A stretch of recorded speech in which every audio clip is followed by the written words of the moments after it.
Well, it's game day for the Barrie Colts as they're getting ready to take on the Erie Otters tonight at the Saddleland Arena. Good news for Colts fans, Beau Jelsma will be back in the lineup, which is pretty exciting. The captain, of course, suffering a shoulder injury while with the Pittsburgh Penguins training camp. So it's been a road of recovery for him. He's coming back a little sooner than first anticipated. The first reports were maybe the middle of November, but he's able to heal quickly, and he's gotten the all clear from medical staff. So Beau Jelsma back in the lineup tonight for the Barrie Colts. And I'll also be doing a live stream before tonight's game. So if you want to chat, ask some questions about the upcoming game, or just to hang out, that live stream will get underway probably around 4:45 is my guess. Now, there are some very interesting news items that have come out, but first, starting off with Oshawa General news.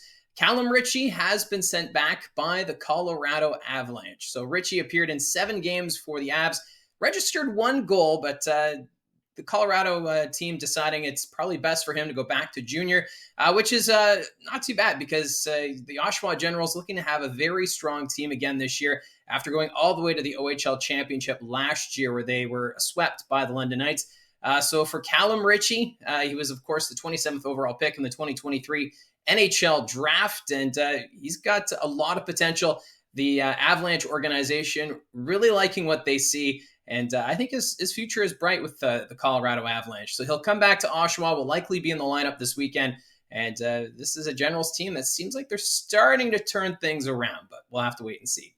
The other news item from yesterday, NHL Central Scouting releasing their grades for the 2025 NHL prospects, and what a year it's going to be for the OHL. 7 players have received an A grade, which means they're expected to go in the first round. That includes Kayshawn Aitchison of the Barrie Colts, Brady Martin from the Sioux Greyhounds, Porter Martone of the Brampton Steelheads, Michael Misa from the Saginaw Spirit, Jake O'Brien from the Brantford Bulldogs, Matthew Schaefer of the Erie Otters, and Malcolm Spence, also of the Erie Otters. So it's really early, but it's that time where scouts are really getting onto the road and visiting all the rinks, getting the best assessment of these young players. But it does say a lot about the Ontario Hockey League having 7 players receiving A grades this early. So right now it seems as though Porter Martone is the favorite to challenge for maybe the first overall pick. But Michael Misa also having a fantastic year with the Saginaw Spirit. Got another goal last night in the game against the Sioux Greyhounds. So it's going to be interesting to see how it all plays out. Lots of time between now and the draft, but right now, 7 players that you could check out at your local rink right now before they go off to the NHL and see these stars before they make it big. Now, the news, which has kind of sparked a lot of discussions around the OHL and even the USHL, is the fact that Jeff Merek tweeting that 2 teams from the USHL have had talks with the OHL about transferring to the junior hockey circuit. Those 2 teams would be the Youngstown Phantoms and the Muskegon Lumberjacks. Now, no word on where these talks are. According to Merek, these talks were held before the start of the regular season, so we're not sure where it stands. What's the timeline like? Are they serious about transferring to the OHL? Right now, of course, there's the whole conversation about will CHL players be eligible to transfer to the NCAA?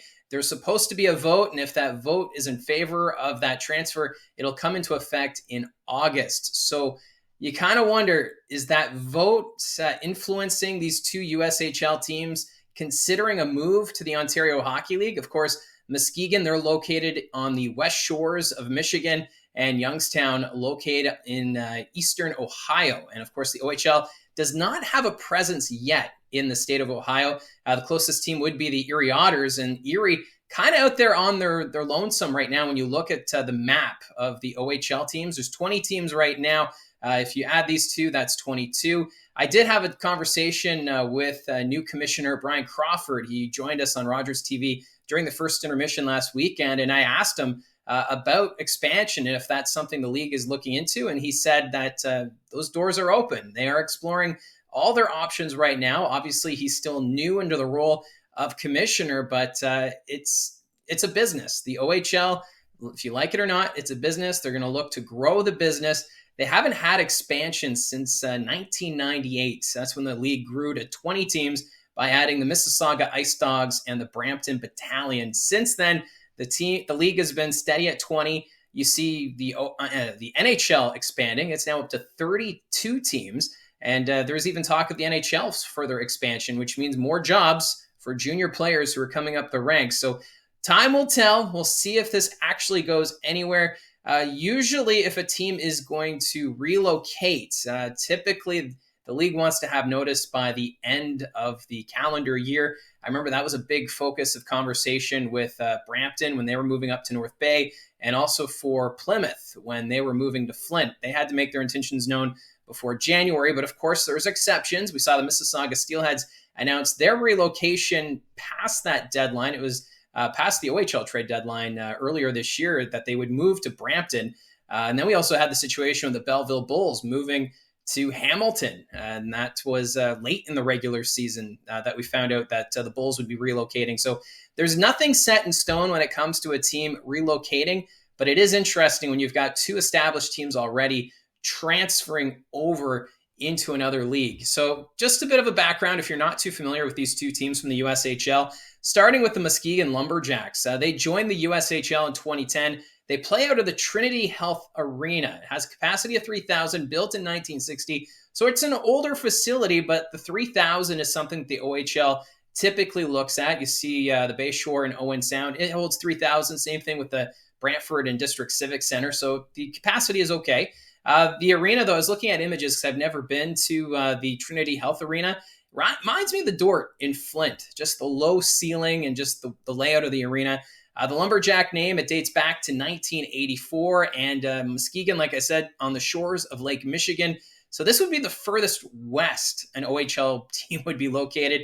And then just looking at some distances for the teams that would be closest. The closest, of course, would be the Flint Firebirds. They're 2.5 hours away from Muskegon. Saginaw, they're 2 hours and 45 minutes away.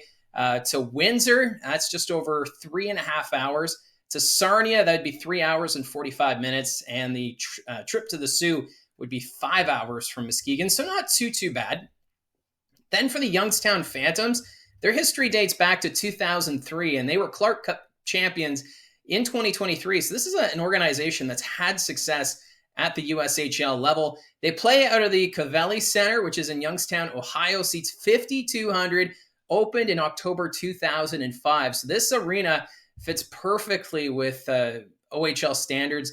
We're seeing new arenas in Brantford and Sudbury, and their target is 5,000 new seats. So this arena would fit into that mold. Youngstown, it would also become the furthest south in the OHL. And like I said earlier, the first team in the state of Ohio.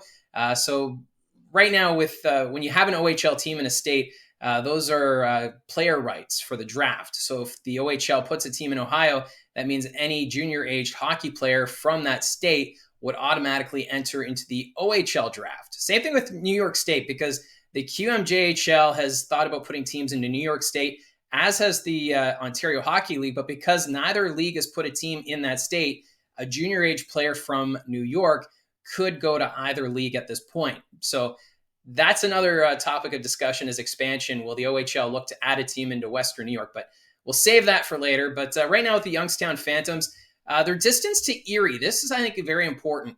It's only an hour and a half between the Phantoms and the home of the Erie Otters, which would help Erie with travel immensely. Then the next closest team, the Niagara Ice Dogs, they're a 3.5 hour bus ride. The distance to Windsor, 3 hours and 45 minutes. Flint, just over 4 hours. To Brantford, 4.5 hours. And Sarnia, just over 4.5 hours. So I really feel like the Youngstown Phantoms, if they do in fact decide to join the OHL, I think they would fit in very nicely just with the geography and the distances. Even Muskegon, I think they would fit in quite nice as well, especially with a West Division format if we keep the divisions the way they are. And right now, like I said, it's a 20-team league, but you're going to make it to 22. So how would the divisions look? I'm wondering if the OHL, if this goes through, I'm not saying it is, because this is all speculation. It's all hearsay. The OHL has not had an official statement about these talks. It's just coming from Jeff Merek on his Twitter account. But if you do add these two teams, I'm wondering if the divisions in the OHL would look something like this, because then you can have realignment as well. Because the Eastern Conference is a little not messed, but jangled up a little bit. It's a mismatch of teams. Like Brantford being in the East Division seems very odd. And then with Niagara being so close to Erie, those would be natural fits for a division. So this is the proposal I have if Muskegon and Youngstown join the OHL. The West Division, I would put Muskegon, Flint, Saginaw, Windsor, Sarnia, and Sioux into a brand new West Division. So you're keeping the West as it is, just adding Muskegon to the mix. Then in the Midwest, this is where I mix things up. You'd have the Youngstown Phantoms with the Erie Otters, the Niagara Ice Dogs, Brantford Bulldogs, Kitchener Rangers, and London Knights. So that means you're taking away Guelph and Owen Sound from the Midwest Division. So this would help with geography and travel. I think Youngstown fits perfectly in the South. The only issue is separating Kitchener and Guelph, because that's one of the best rivalries in the Ontario Hockey League. But if you separate them, you could still have those geographical matchups in the future if this is all going to take place. So with that in mind, the new Central Division, you would have the Barrie Colts, Owen Sound Attack, Guelph Storm, North Bay Battalion, and the Sudbury Wolves. Keep it at 5 teams in the Central. And then in the East, Ottawa 67s, Kingston Frontenacs, Peterborough Petes, Oshawa Generals, and Brampton Steelheads, because I feel like Brampton could fit nicely along that 401 corridor that we have in Eastern Ontario.